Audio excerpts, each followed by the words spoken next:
Glória a Deus, Deus é bom, né? Como é bom ser corrigido por quem ama, não é verdade? Pronto, sua orelha já está quentinha? Uma vez que ela já está quentinha, vamos amenizar, né? Vamos ler aqui o texto de Jesus, vinde a mim todos os que... Não, abre comigo em Hebreus 8:6. Hoje é noite de ceia, a gente vai ceiar.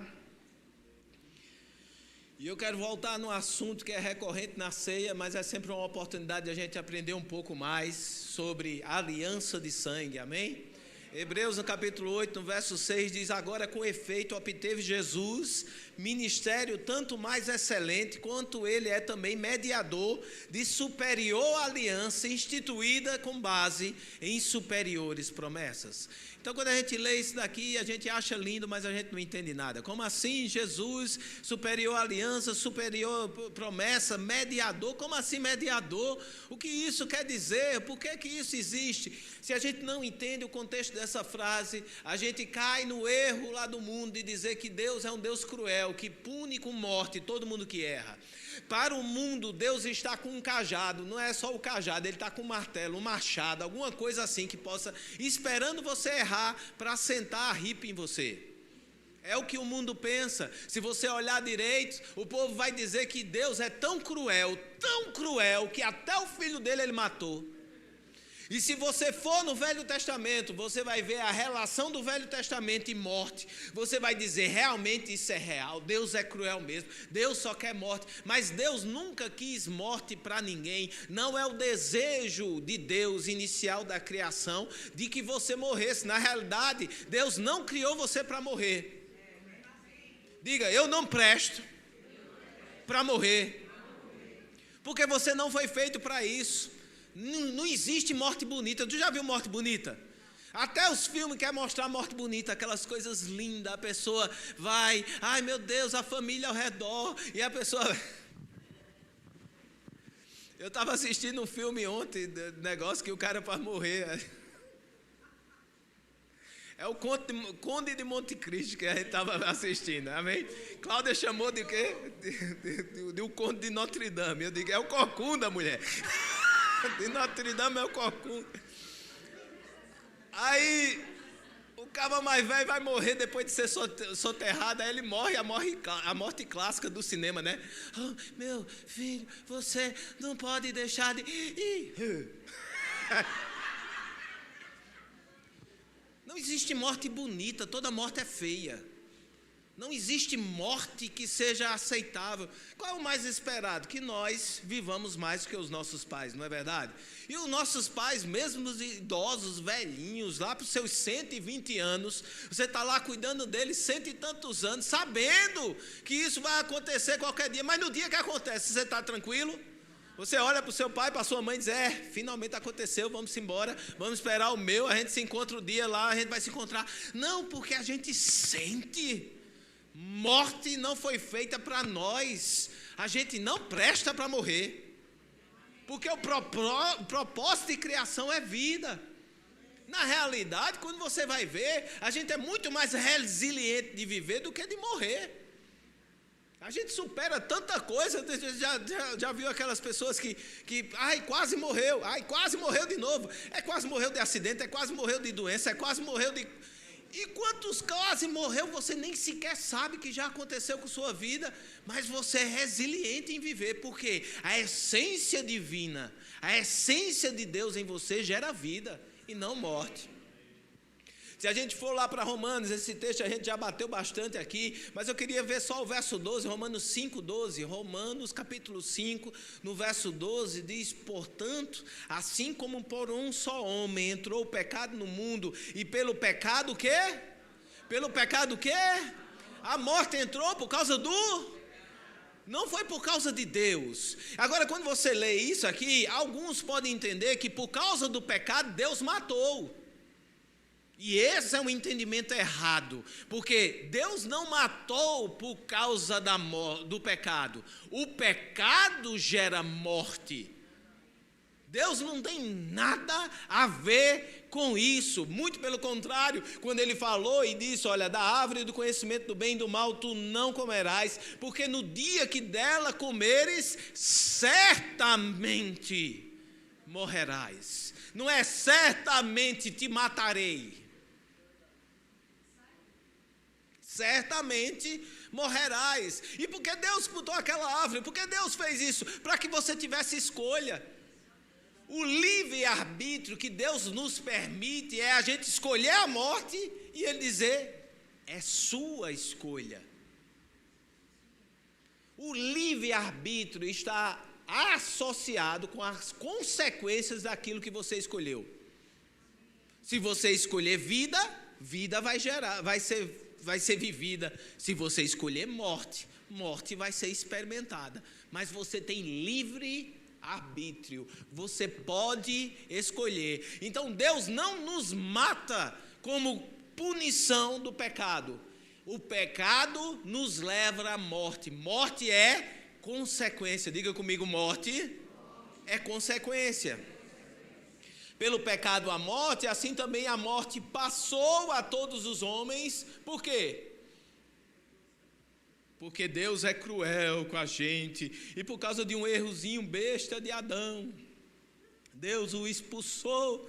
Deus é tão cruel. E agora Ele nos colocou. Não, porque todos pecaram. O pecado está associado com a natureza que a gente herda de Adão. A gente herda uma natureza tendenciosa ao pecado. Por causa de quê? Por causa da separação com Deus. Para a gente viver de maneira plena, a gente precisa ter unidade com o Espírito dele. Sem o Espírito dele, a gente vive na naturalidade da nossa carne, vivendo pelos nossos próprios desejos, sem a moderação do Espírito.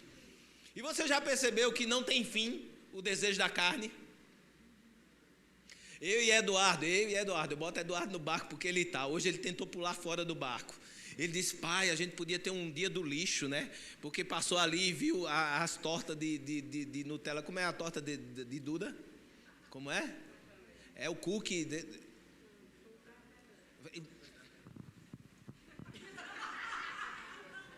Tartelete. Meu Deus. Essa torta aqui, que se depois você quiser saber, vai e procura Duda lá fora para você saber que... Aí eu acho que não tem mais, já acabou? Ainda tem. Então, aí Dudu chegou lá, pai, a gente podia ter o dia do lixo. Por quê? Porque a gente chegou e fechamos um acordo que a gente vai ficar sem açúcar até o dia dos guardiões. Né? Para dar uma afinada na silhueta e chegar nos guardiões já preparado. Então a gente está zerado de açúcar até o dia dos guardiões. Só pode fruta e mel. Nunca amei tanto mel na minha vida. Eu chego lá. Mas aí dentro desse contexto, chega ele agora e diz, pai, a gente podia ter o dia do lixo, né? Porque eu passei ali, vi o negócio lá, negócio... Aí eu disse, não, menino. Por quê? A nossa carne, se você der trela para ela não come 1, 2, não, ela come a torta inteira. Ah, não, eu nem aguento tanto doce, mas você tem outras coisas que se você der mole, ela não encontra satisfação em si. A sua carne, ela precisa ser moderada pelo Espírito, porque senão você entra numa espiral descendente de vícios. E o Espírito nos modera. Amém? Agora, sem o Espírito, estamos tendenciosos a viver pela carne e pelos seus próprios desejos. Todos pecaram. E por isso a gente tem experimentado morte. Agora, quando Deus fala de morte, Ele fala de morte em todo o seu sentido. O sentido básico de morte de separação, quanto de separação espiritual, quanto às consequências que essa separação nos promove. Porque sonhos são mortos se Deus não tiver. Projetos divinos que nascemos para realizar são mortos porque Deus não está. Você acredita que você tem um propósito de vida?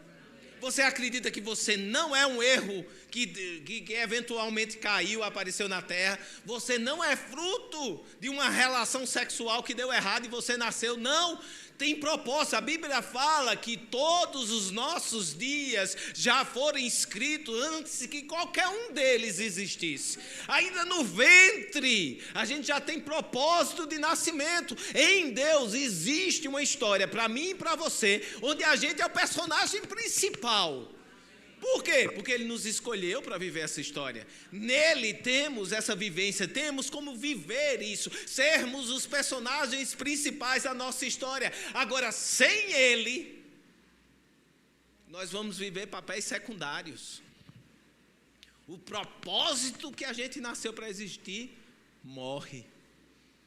Morte espiritual, morte de sonhos, morte de projetos, morte de propósito.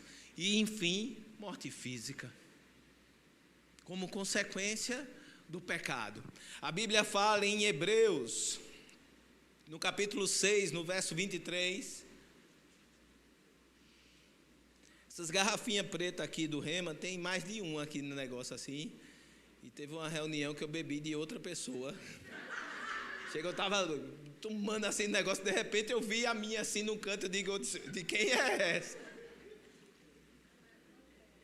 Mas graças a Deus que eu vi antes da outra pessoa tomar também, então a gente mandou lavar. Romanos capítulo 6, no verso 23. Porque o salário do pecado é o quê? Esse salário é recompensa. O que você ganha por pecar é o quê? O salário do pecado é a consequência do pecado, não punição de Deus. Deus não está com o machado querendo lhe pegar porque você errou. Ele simplesmente mostra para nós qual é a consequência das nossas escolhas. Mas ele continua, mas o dom gratuito de Deus é a vida em quem?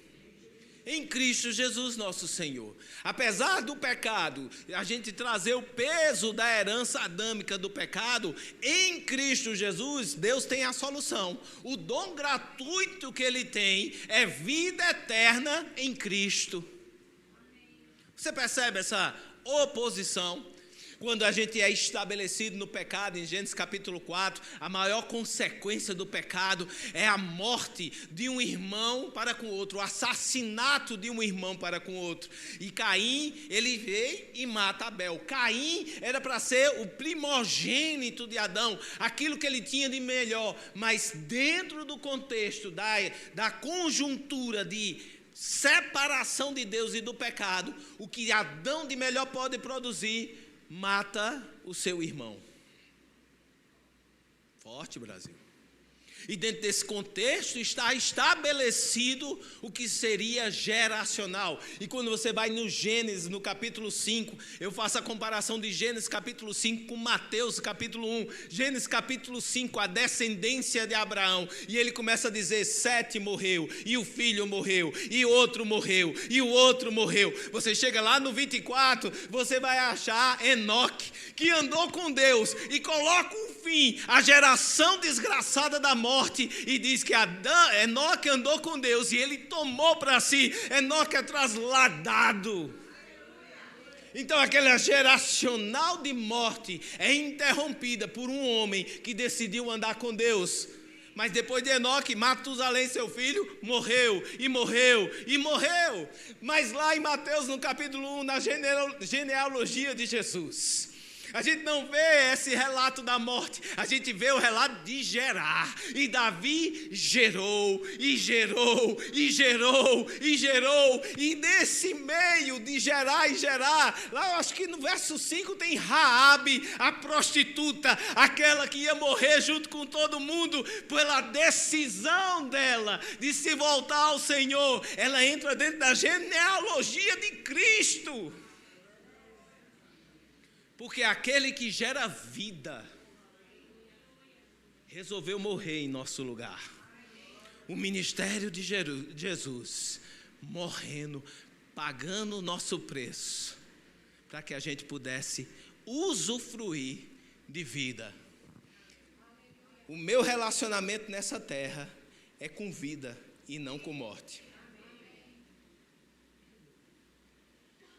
Lá em Hebreus, no capítulo 9, no 22, diz assim: com efeito, quase todas as coisas, segundo a lei, se purificam com sangue, e sem derramamento de sangue não há remissão. O pecado, ele grita, ele pede morte, ele pede justificação do sangue. Toda vez que nós nos voltamos para o pecado, nós estamos exigindo o preço de sangue. É verdade que na velha aliança, na lei, se usava substituições por meio de sangue de animais, mas agora, o sangue de Cristo, ele fala ao nosso respeito. Agora a gente precisa se voltar para o sangue.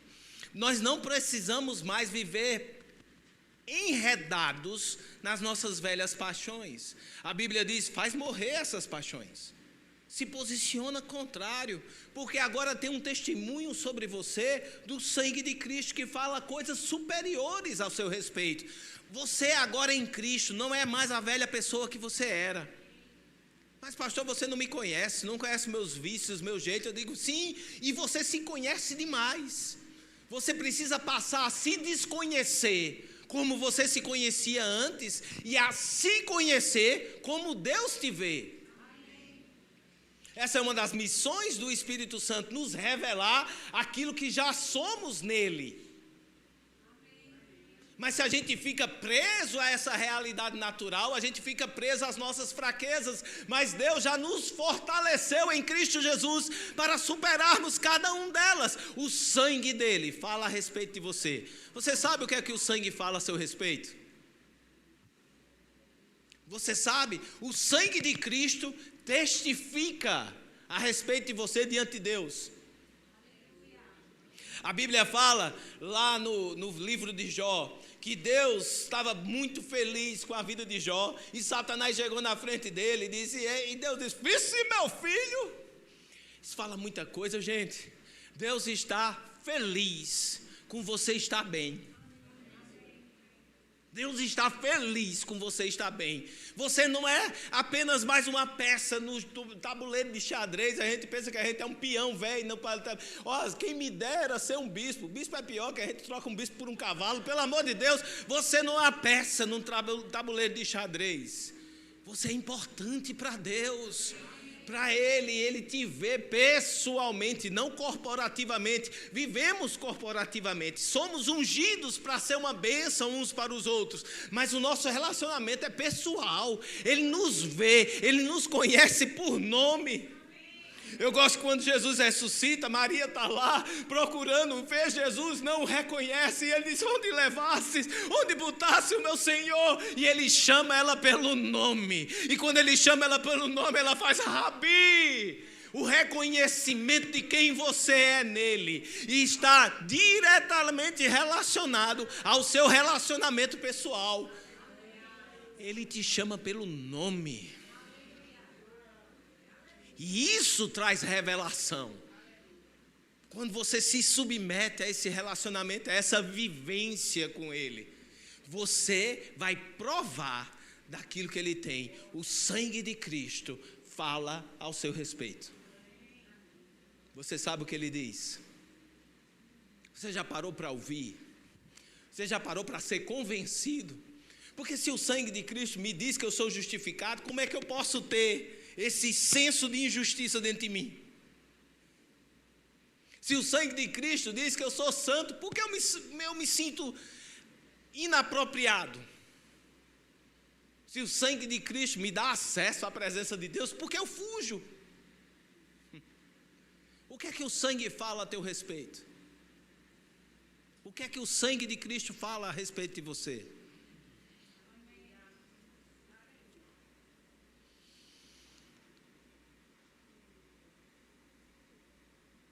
Romanos capítulo 5, no verso 8.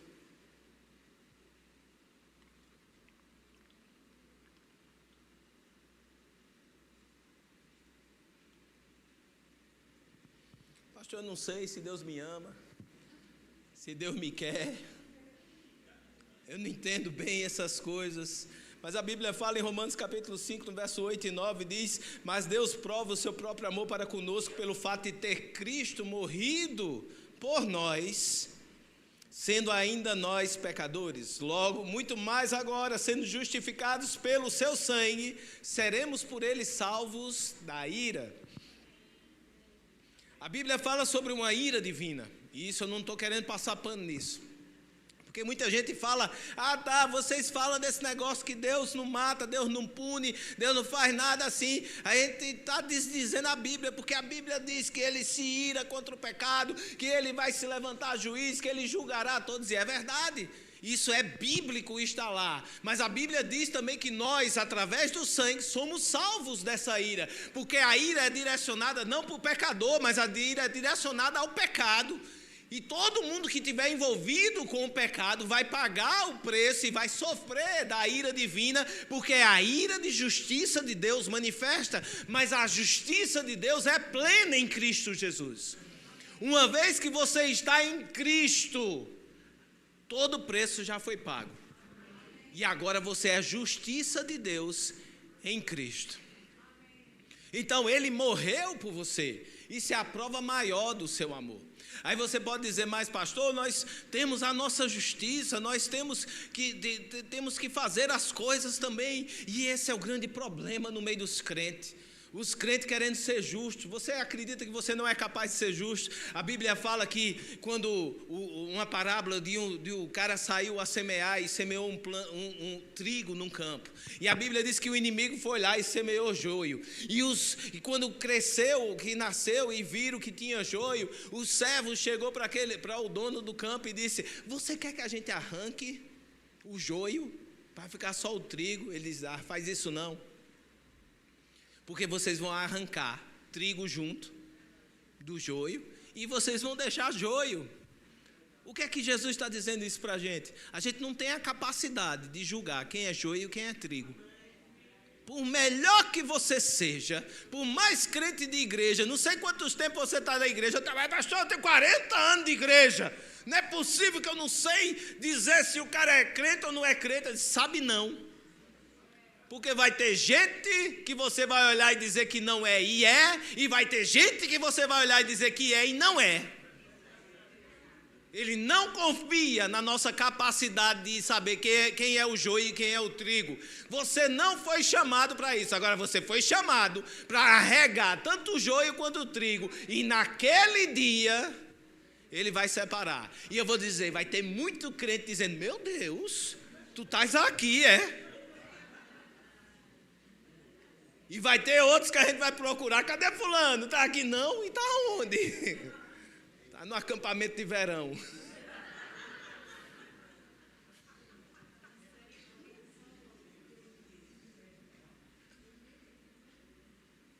A nossa justiça é falha. Mesmo com a lei ela veio para que a gente identificasse que existia algo muito errado. Mesmo com a lei, a justiça falha. Isaías, capítulo 53, eu vou ler a partir do 7 na versão A Mensagem. Olha só como é top. Esse é um dos textos que mais fala ao meu coração. Olha, ele diz assim, ele foi afligido e torturado, mas não disse uma única palavra. Como ovelha que é levada ao matadouro, ou o cordeiro para ser tosquiado, ele aceitou tudo em silêncio. E essa frase para mim me pega. A justiça falhou. Tem não a mensagem? Isaías 53, 7, mensagem? Eduardo? Foi? Passa mais um aí. Ele foi afligido e torturado, mas não disse uma única palavra. Como ovelha que é levada ao matador ou cordeiro, ser tosqueado, aceitou tudo em silêncio. A justiça falhou. Quando ele diz a justiça falhou, ele não está dizendo a justiça de Deus, ele está dizendo a justiça dos homens. Meu irmão, vê a história de Jesus e vê como ele recebeu mal pelo bem semeado. Mexe com a gente, não mexe com você não? Mas a gente leva e bota na conta daqueles malvados. Se eu encontrasse um fariseu daquela época de Jesus, era capaz de fazer o que? Era capaz, se chegasse no meio da igreja, a gente linchava. Se você encontrasse Ananias, o sumo sacerdote que foi lá, Ananias não, um daqueles que bateu na cara de Jesus, o que é que tu fazia no meio de um crente assim, se ele aparecesse? Era capaz do pobre coitado sair linchado. A gente tem linchado pessoas na internet. A gente tem feito pior na internet, matado a influência, com comentários sagazes. Crente! Com comentários maldosos para a defesa de Cristo. Quando foi que Cristo te pediu para você defender Ele? Cadê o teu contrato de advogado que Ele assinou, te contratando, para você ser o defensor dEle? Não existe nada que seja feito hoje que seja mais ofensivo do que a ofensa que Ele já sofreu naquele tempo. Quem disse que Ele te contratou para... Mas eu sou um defensor da fé. Seja um defensor da fé como Ele o foi. Na cruz Ele olhou e disse: Senhor, perdoa-os. Eles não sabem o que fazem. Mas nós, como representantes de Cristo, a gente tem sentado a lenha. Talvez você não linchava, porque você é um ser humano educado e socialmente... Mas se você visse batendo em Jesus, você dava pelo menos uma voadora. Não bate em Jesus, não. A justiça falhou. Não existe justiça na humanidade em si. A gente vive na justiça divina. Não adianta você ficar brigando com o povo aí no meio de política. A justiça falhou já com Cristo. Em Cristo Jesus é a prova maior que a justiça humana é falha. Vai falhar de novo e vai continuar. Então não adianta eu ser advogado. O Glaumo chega a estar olhando ali para mim. Pelo amor de Deus, pastor, me ajude. Não, você vai lutar com todas as questões. Vá-se embora e apele, vá e faça. Mas não perca seu tempo preocupado quem é que está no tribunal de quem onde está e o que é que está fazendo, porque a justiça já falhou com Cristo. Justiça perfeita só tem no Senhor. No Senhor você tem justiça plena. E agora eu não busco mais a minha própria justiça. Quem me justifica é Deus. Meu irmão, quando você começa a andar nisso, você muda a perspectiva completamente. Deus é a minha justiça e a minha fortaleza. A quem temerei? Você muda a perspectiva, você muda a sua ação.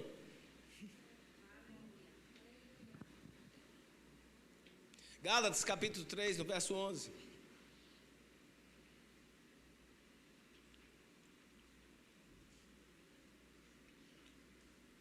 E é evidente que pela lei ninguém é justificado. Embora que Paulo fala que a lei do Senhor ela é perfeita, mas quem vive da lei que viva dela. Nós não somos justificados pela lei, a gente é justificado pela graça. Pela lei ninguém é justificado diante de Deus, porque o meu justo viverá. E tudo se apagou. Aqui, foi-se embora todas as coisas. O justo viverá pela fé.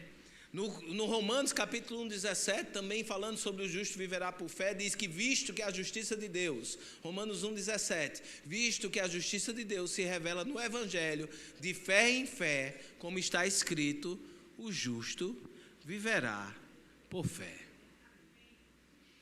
A fé em Jesus Cristo te conduz à condição de justiça plena de Deus aqui na terra. Ele é mediador de uma superior aliança. Ele é a vontade de Deus manifesta. Deus não quer que você morra. Deus não quer que você viva uma vida miserável aqui na terra. Deus não quer que você sequer pague pelo preço dos seus pecados, porque Cristo Jesus já levou sobre si os seus pecados. Então você não precisa mais se preocupar com a sua vida por trás. Agora, porque Ele morreu por você, você vai desistir de viver uma vida boa? Não. Por causa dele, eu busco agora viver pela graça uma vida melhor e superior. Eu tenho algo superior a ser alcançado. Nós temos algo superior a ser alcançado. Em Cristo Jesus você pode ser melhor. Poucos améns, um aleluia aqui, graças a Deus. Meu Deus do céu, hoje vai ter oração, porque eu vou chamar os casais que não precisam de aconselhamento e as pessoas que não precisam melhorar, porque vai ter imposição de mão severa aqui. Em Cristo Jesus você pode melhorar. Você acredita que você pode melhorar? Você entende que você pode melhorar? Ele é o mediador de coisas superiores. E se ele é o mediador, Deus já fez a parte dele, existe alguém que precisa fazer a parte agora. Quem é? Você. Se posicione em cima dessa verdade. Não se submeta a julgo de pecado. Não fique mais parado. Se posicione, se levante contra. Você sabe o que é se levantar contra? É acabar com o coitadismo. Você não é um coitadinho. Você chegar para um aconselhamento e dizer, ai pastor, parece gato miando. Não se preocupe não, é para vir mesmo, chegue. Mas aí a gente vai consertar, à luz da Bíblia, aquilo que você perdeu de vista. Porque você foi convencido pela realidade natural que você é o que você não é. Hebreus no capítulo 13, no verso 20, as televisões aqui não voltarão.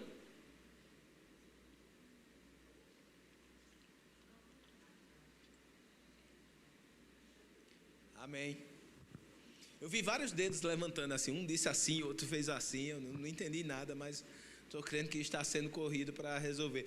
Hebreus capítulo 13, verso 20 diz, ora, o Deus de paz, que tornou a trazer dentre os mortos a Jesus nosso Senhor, o grande pastor das ovelhas, pelo sangue da eterna aliança, vos aperfeiçoe em todo bem, para cumprirdes a sua vontade, operando em vós o que é agradável diante dele, por Jesus Cristo, a quem seja a glória para todos sempre. Amém. Ele é o nosso pastor, gente. E por causa do sangue da aliança que ressuscitou dele dentre os mortos, nós temos agora um poder de vida dentro de nós. Somos constantemente consertados, aperfeiçoados. Nós somos melhores por causa do sangue dele. Agora nós precisamos nos submeter ao que ele fala ao nosso respeito. Sem relacionamento, nós não vamos melhorar. Efésios capítulo 1, no verso 6 e 7, eu já queria chamar o pessoal, os diáconos e o grupo de louvor. Efésios capítulo 1, no verso 6 e 7 diz, para louvor da glória de sua graça, ele nos concedeu gratuitamente no amado, no qual temos a redenção pelo seu sangue, a remissão dos pecados, segundo a riqueza da sua graça. Se você for no capítulo 2, no verso 13 de Efésios, diz, mas agora, em Cristo Jesus, vós, que é nós, que antes estáveis longe, fostes aproximados pelo sangue de Cristo. Vai em Colossenses capítulo 1, no verso 18, que diz assim, Colossenses capítulo 1, verso 18, ele é o cabeça do corpo da igreja, ele é o princípio, o primogênito de dentre os mortos, para que todas as coisas tenham a primazia, porque aprouve a Deus que nele residisse toda a plenitude, e havendo feito a paz, pelo sangue da sua cruz, por meio dele, reconciliar-se consigo mesmo todas as coisas, quer sobre a terra, quer nos céus. 1 Pedro capítulo 1, também no verso 18, diz assim, sabendo que não foi mediante coisas corruptíveis como prata e ouro, que fostes resgatados do vosso fútil procedimento, que vossos pais vos legaram, mas pelo precioso sangue, como de cordeiro, sem defeito e sem mácula, o sangue de Cristo. E por fim, Apocalipse, capítulo 1, no verso 5, diz assim, e da parte de Jesus Cristo, a fiel testemunha, o primogênito dos mortos e o soberano dos reis da terra, aquele que nos ama e pelo seu sangue nos libertou dos nossos pecados e nos constituiu reino e sacerdotes para o seu Deus e Pai. A Ele a glória e o domínio pelos séculos dos séculos. Amém. O sangue de Cristo fala ao nosso respeito. Reis e sacerdotes, amados de Deus, chamados para perto, para andar juntos, para termos relacionamento, para chegarmos inculpáveis diante dele. O sangue de Jesus fala sobre mim e sobre você, onde temos reconciliação, onde temos redenção dos pecados, onde temos agora vida plena com ele. O sangue de Jesus grita para todos ouvirem a respeito de nós. Temos autoridade em Cristo, somos feitos novas criaturas, andamos nessa terra em novidade de vida. O sangue de Jesus, ele fala ao nosso respeito nas potestades, nos reinos espirituais, e ele diz: aí vai alguém que tem a autoridade da sua boca. Quando sai a palavra de Deus, é como se fosse Jesus falando aos espíritos malignos. O sangue de Jesus te autoriza a andar de maneira diferente nessa terra, não mais escravo, agora livre. O sangue de Jesus quebrou de uma vez por todas as cadeias da morte e do inferno, e a morte não teve mais poder nem sobre Cristo, nem sobre nós que estamos em Cristo. Agora, por causa do sangue, vida reina em nossas vidas. Temos a redenção em Cristo por causa do sangue dele.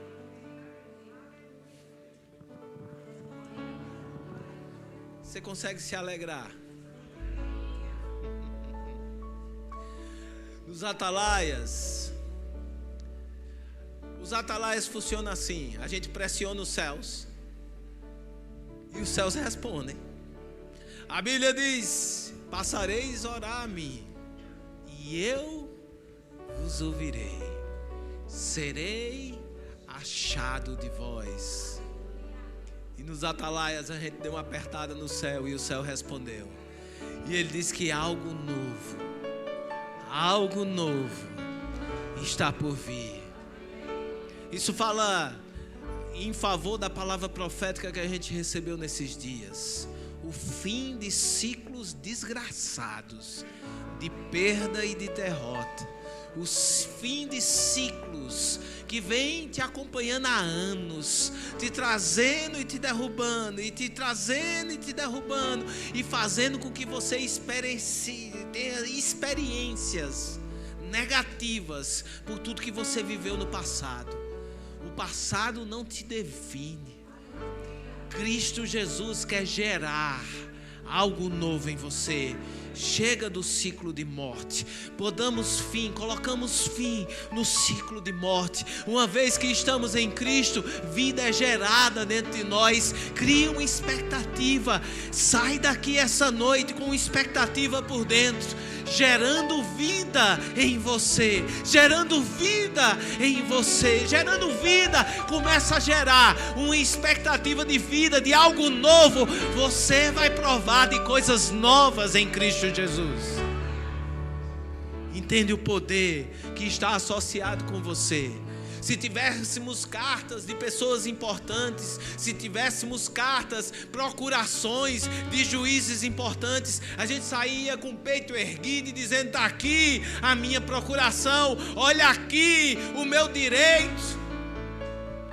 Nós temos uma procuração celestial, assinada não com tinta normal, mas com tinta de sangue. Essa procuração espiritual já é tua, já te pertence. Enche o teu peito, irmão. Você não é um coitadinho, você não é um Zé Ninguém, você é um filho amado. Se veja como Ele te vê, haja como Ele quer que você haja, seja ousado nele. Estabeleça o novo de Deus na sua vida. Não se conforme com o passado acabou, o sangue dele te libertou. O passado acabou, o sangue dele te libertou. Não se conforma com as coisas velhas, se abre para o novo. Recusa, meu irmão, recusa. Pastor, como eu recuso se eu não tenho controle com as coisas que acontecem? Não age no mesmo padrão. Tem coisas velhas que vieram me visitar essa semana passada, padrões antigos que eu pensava que eu já estava livre dessas desgraças. Aí quando chega aquele negócio, gera medo dentro de mim. E eu digo, caramba, bicho, de novo isso aí acontecendo. E Deus fala comigo, não deixa repetir o padrão dentro de você. Lá fora, o diabo pode se levantar querendo fazer o padrão, mas não deixa que medo chegue até você. Então me recusei a ficar com medo. Me levantei na ousadia do Senhor e digo, a minha provisão está em ti, Senhor. Eu não vou temer nada. De ti vem tudo que eu preciso para viver nessa terra. O mundo se levanta para derrubar, mas eu me recuso a ser parado pelo mundo, porque a tua graça que me impulsiona. Não permite que haja eco dentro de você de padrões antigos. Quebra o ciclo. No Atalaias, na profecia do algo novo, falava pra gente se alegrar. Eu vou ser bem sincero, na hora lá eu fiquei meio Mas Deus quer que você se posicione diferente, em frente a oposições antigas. Se posiciona diferente, em frente a oposições antigas. O relatório está lá e vem de novo, e parece que cada relatório vem especializado. Elias sabia que Jezabel queria matar todo mundo estava morrendo, ele estava vendo as pessoas sendo mortas. Mas teve um dia que ele recebeu por carta a mesma coisa, aparecendo de uma maneira diferente. E Elias desistiu. Elias disse, não quero mais, não sou melhor do que meus pais, eu desisto de viver. E Deus aceitou a carta de demissão dele. Ele tomou uma decisão eterna num problema passageiro. As oposições antigas voltam para você. De outros modos, pode ter vindo agora de carta com um carimbo. Mas você não precisa reagir do mesmo jeito que você reagia. Você pode se posicionar de maneira diferente. Dá uma risada em cima dessa conta. Dá uma risada em cima desse problema. Dá uma risada em cima dessa oposição. Dá uma risada em cima dela. Não permite que medo domine você.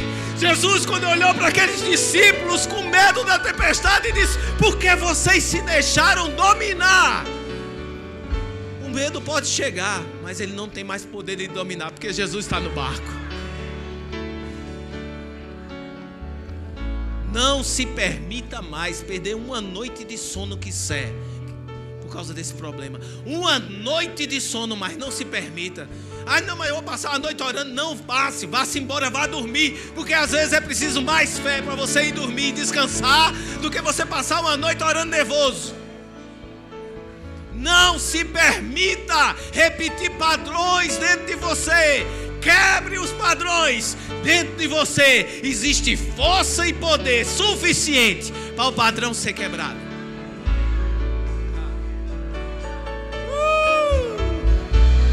Fim de ciclos desgraçados do inferno na sua vida.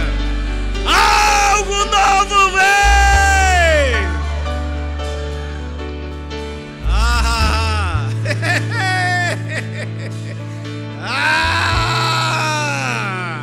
Algo novo te pertence. Toma posse. Te pertence. Toma posse. Te pertence. Toma posse. Te pertence, é seu. Toma posse.